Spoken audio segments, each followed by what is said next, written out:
Tonight, Canada on the defensive over NATO spending targets.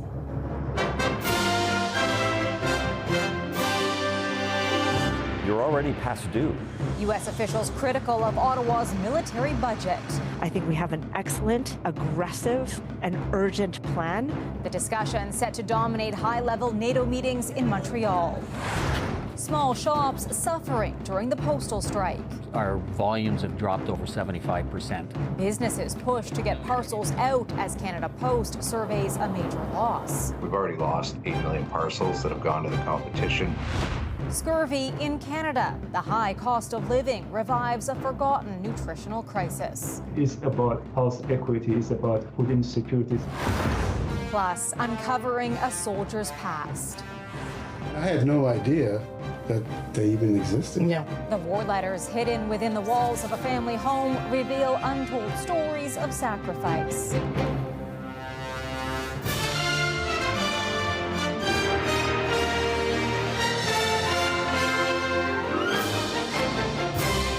CTV National News with Heather Butts.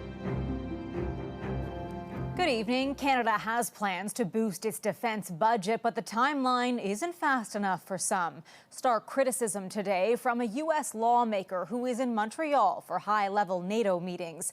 The head of Canada's delegation tonight defending the nation's military spending. CTV's Jeremy Sharon reports. A military in desperate need of investments. That is the characterization of Canada's armed forces by American lawmaker Mike Turner. You're already past due. Speaking with Vashi Kapelos on CTV's Question Period, the Republican representative from Ohio, who chairs the U.S. House Intelligence Committee, took aim at Canada's lagging defense spending, which is years away from the NATO target. It really is just the functioning capabilities of the overall military. I think even if you look at other metrics, the Canadian military needs desperate investment right now. The criticism from the U.S. representative comes as he attends a meeting of the NATO Parliamentary Assembly in Montreal. I think we have an excellent and aggressive and urgent plan to increase our military spending, and we're doing it responsibly. The chair of the Canadian NATO Parliamentary Association, who is hosting the Montreal meetings, pushed back on the criticism and concerns of any consequences for Canada's falling behind. And I have no doubt that we will continue to be a strong ally and a strong asset for the NATO alliance. NATO members agreed to a 2% spending target a decade ago at the Wales summit, with a goal to get there this year. Canada is estimated to spend 1.37% this year and only recently outlined a plan to meet the target in 2032.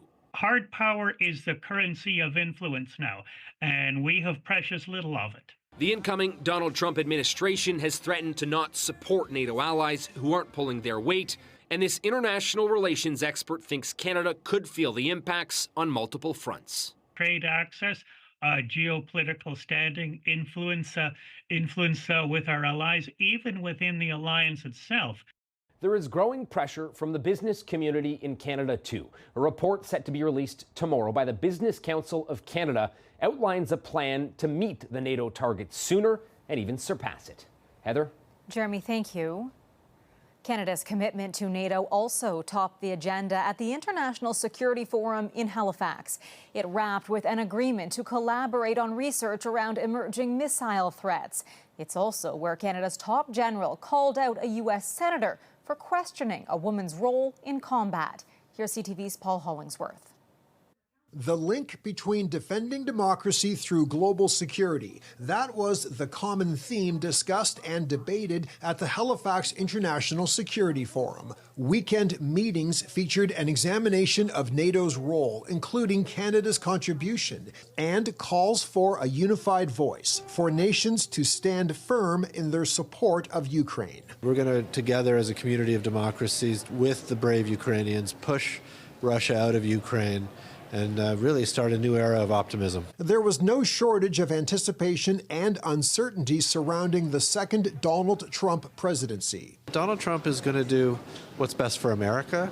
And in this case, what's best for America really is staying in Ukraine, staying in the fight, and making sure that Russia is pushed out of Ukraine. This weekend also featured Canada's top general firmly rejecting the notion of dropping women from combat roles. That's a position promoted by Trump's nominee for Defense Secretary, Peter Hegseth, who has said men and women should not serve together in combat units. I can't believe that in 2024, we still have to justify the contribution of women to their defense and to their service in their country. The work to celebrate women who fight on the front lines continues, while those who attended this security forum remain optimistic about maintaining the tradition of strategic cooperation among world democracies. Paul Hollingsworth, CTV News, Halifax. The number of asylum seekers arriving in Canada has surged post-pandemic, and with Trump's deportation promise, it's not expected to slow down. We're getting a closer look tonight at just how much it will cost to house people. CTV's Colton Prale reports. For weeks, this Ottawa Sports Centre has been home to protests over plans to build temporary housing for asylum seekers. The site is one of two that will house sprung structures, temporary, customizable tent-like buildings where hundreds of newcomers can stay for up to 3 months. Some already exist in Toronto with another planned in Peel region. So we're really concerned about, number one, the structure, but after that, the site selection itself. Where do people need to be? Somewhere where they can better integrate into a larger community. Shelters across the country are overwhelmed. At one point, asylum claimants made up nearly 70% of those staying at the Ottawa Mission. We had 45 to 50 people per night sleeping in our lobby waiting area in plastic chairs or curled up on the floor because we had no beds, no mats. We were already at overcapacity. This has gone on for over a year. Asylum claims have more than doubled since 2019, and 2024 is projected to surpass last year's record high. This week, new parliamentary budget estimates show the climbing cost of housing asylum claimants. In the past 7 years, the federal government has spent nearly $960 million on its interim housing assistance program. Over the next 3 years, it's budgeting an additional $1.1 billion. On the whole, what we're seeing in both the immigration and refugee system is a lot of uncertainty, a lot of frustration. In a statement, the Immigration Minister's office says it's focused on moving to sustainable temporary housing for asylum seekers. Experts say while the temporary solutions are useful, the real issue is Canada's affordable housing drought, a problem that's slowing refugee supports and bringing temporary solutions to neighborhoods that may not be equipped to handle them.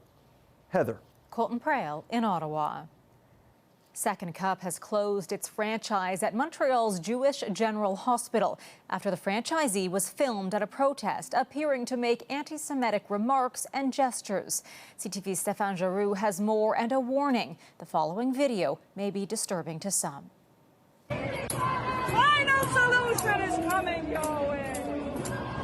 During a pro-Palestinian protest outside of Concordia on Thursday, a woman is heard and seen making anti-Semitic remarks. It's a reference to the Nazi-era call for the extermination of the Jewish people. Later on, it appears the same woman is seen making the Nazi salute.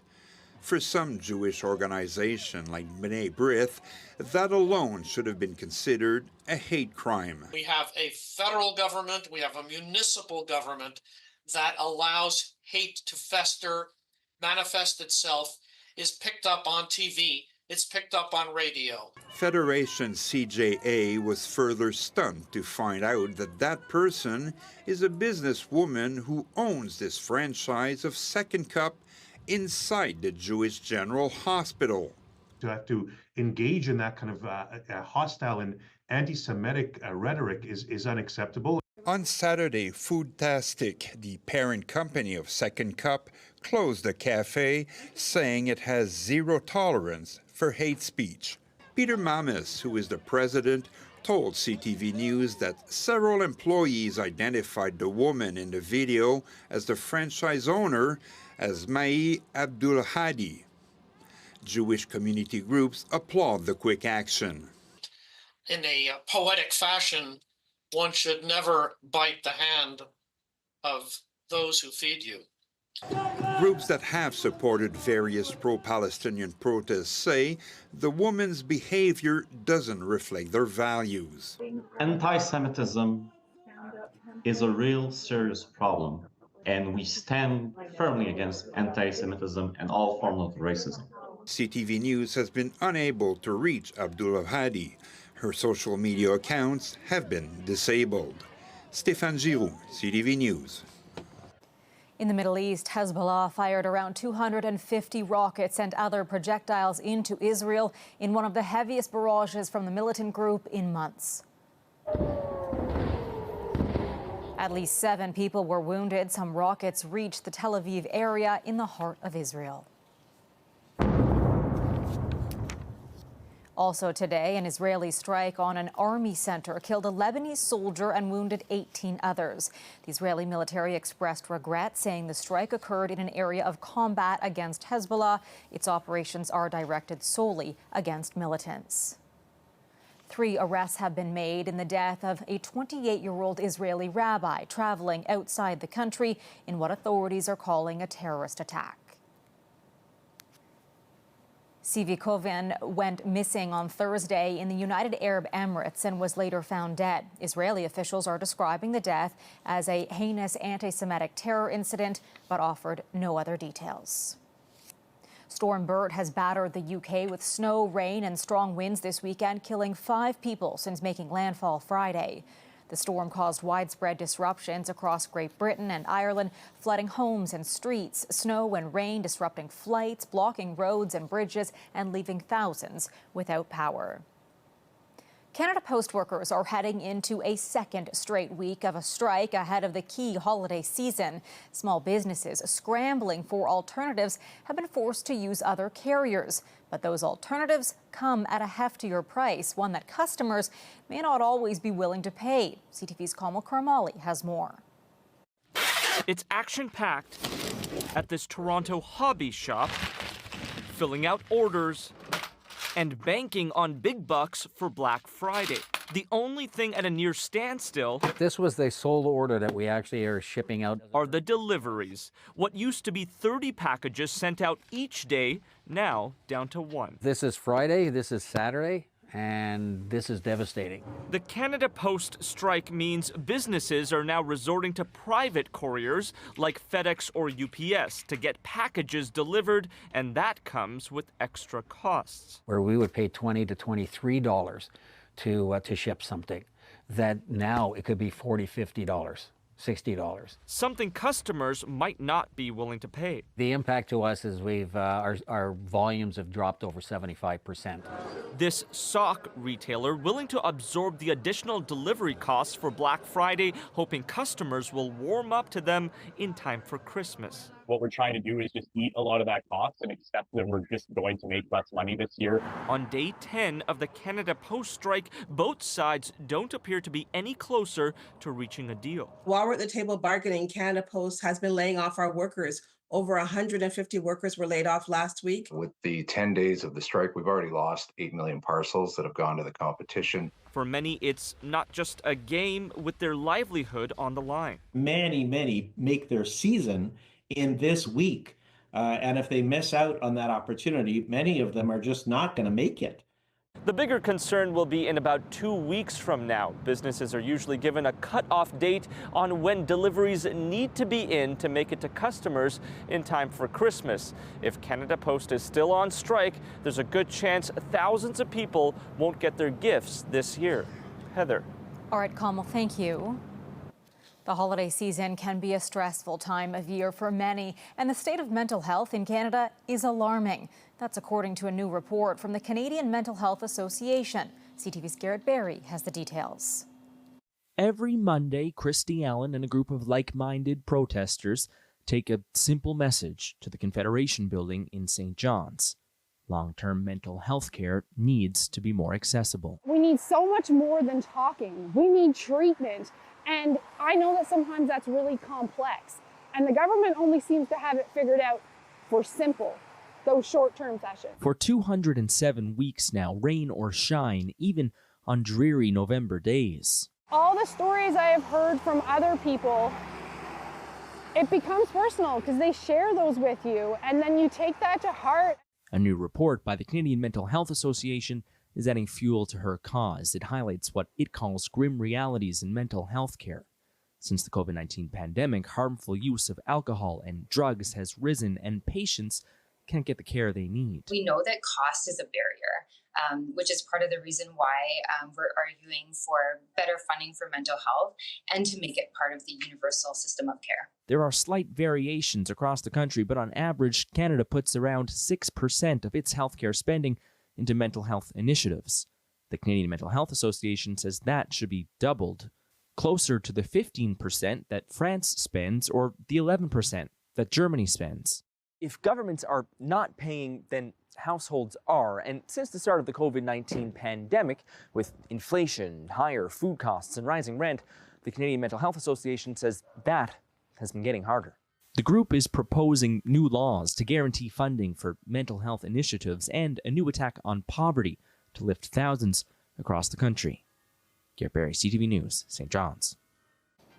Coming up, concerning cases of scurvy in rural communities. If they're lacking nutrients of vitamin C, they're bound to be lacking other nutrients as well. Rising cases linked to food insecurity.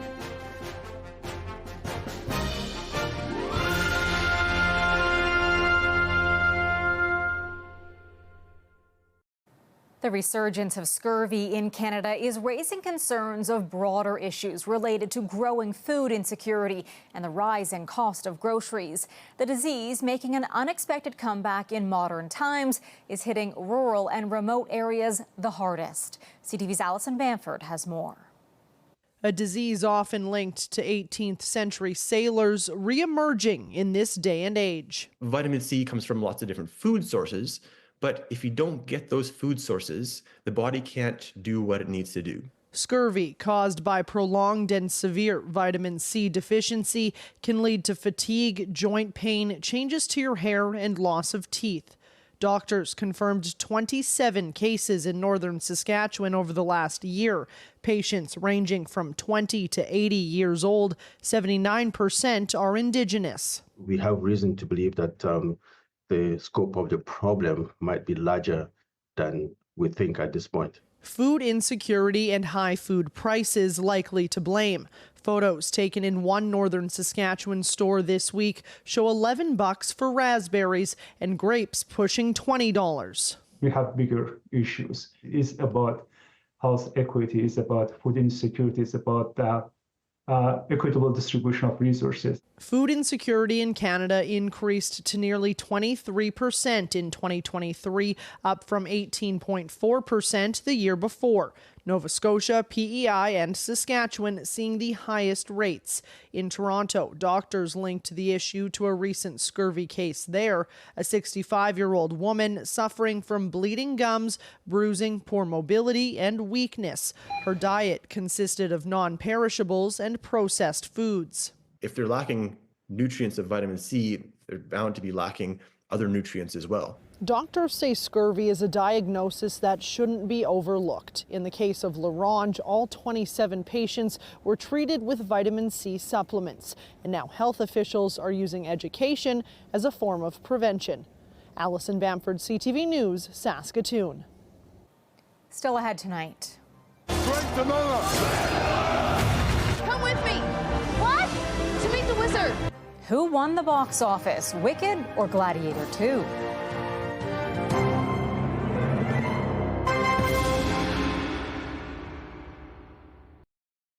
Some fresh energy at the box office this weekend with two movies Hollywood is betting big on, Wicked and Gladiator 2, also referred to now as Glicked.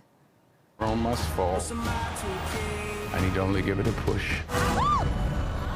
You're green. I am. The double feature dominating screens this weekend, so far bringing in a combined total of $270 million in global ticket sales, a benchmark that hasn't been seen in months. Topping the charts, Wicked, starring music sensation Ariana Grande, earned over $160 million worldwide. Well, fans are tonight remembering game show legend Chuck Woolery, the original host of Wheel of Fortune. Let's take a look at our Wheel of Fortune.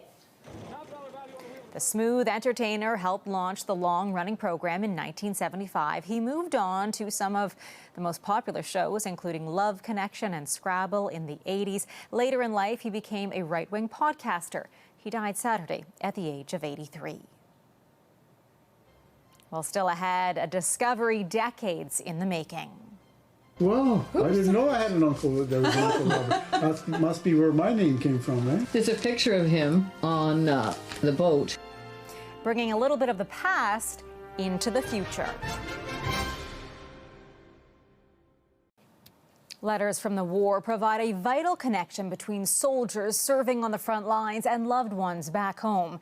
Tonight, one family is sharing a precious piece of history found hidden in the walls of a Winnipeg home, leading to a heartfelt reunion. Here's CTV's Alexandra Hollick.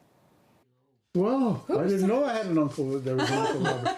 That must be where my name came from, eh? It's a discovery decades in the making. One that wouldn't have been possible without these letters, written to a soldier during the Second World War. I'm Bob Buechler, and I'm the son of John Buechler. I'm Kim, John's daughter. John Buechler served in the Royal Canadian Navy in the 1940s. There's a picture of him on the boat. On the U-boat. Stationed at HMCS Cornwallis in Nova Scotia, his family would often write to him from Winnipeg. So good night, Johnny. Oh, okay. But what they didn't know was that Buechler kept the letters hidden in the walls of his childhood home. I had no idea that they even existed. No, I said, come on, are you serious? And he said, yeah, I'm serious. The 80-year-old envelopes were found last summer by current homeowner George Arcioni while renovating his kitchen.